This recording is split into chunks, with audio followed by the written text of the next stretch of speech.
Iran ने अपने supreme leader Ayatollah Ali खामेनाई की शहादत की आधिकारिक पुष्टि कर दी है।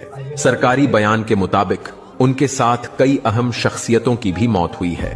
देश में 40 दिनों के राष्ट्रीय शोक का ऐलान किया गया है। इन्ना लिल्लाही व इन्ना इलैहि राजिऊन। ईरान के सुप्रीम लीडर अली खमेनेई की मौत को इतिहास याद रखेगा। बड़ी ताकतों के सामने कभी न झुकने वाले नेताओं में उनका नाम दर्ज किया जाएगा।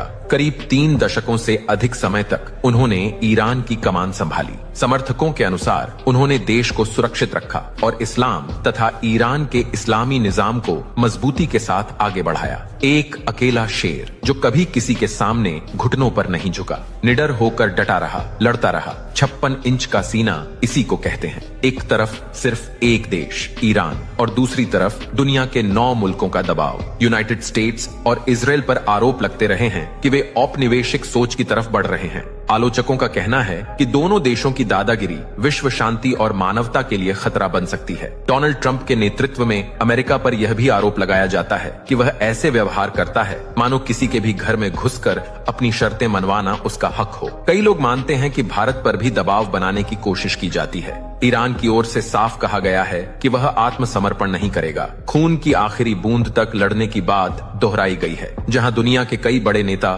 ट्रंप के सामने नरम पड़ जाते हैं, वहीं कुछ लोगों की नजर में खामेनेई एक खुददार और मजबूत इरादों वाले नेता थे। कहा जाता है कि लंबे समय बाद अमेरिका को एक सख्त प्रतिद्वंद्वी मिला और अपने यहाँ भी कुछ लोग अमेरिका और इजराइल के समर्थन में खुलकर सामने आते हैं। लेकिन एक राय यह भी है, अमेरिका किसी का परमानेंट साथी नहीं हुआ है। वह अपने हितों के हिसाब से ही फैसले लेता है। दुनिया याद रखेगी, इतिहास दर्ज करेगा और आने वाली नस्लें भी याद रखेंगी कि 86 वर्ष के एक बुजुर्ग अयातुल्लाह ने गुलामी नहीं बल्कि शहादत का रास्ता चुना। आखिरी सांस तक फलस्तीन और इस्लाम के मुद्दे पर डटे रहे और अंत में शहीद हो गए। अगर आप भी मानते हैं अयातुल्लाह अली खामेनाई एक बहादुर लीडर थे तो वीडियो को लाइक शेयर करें।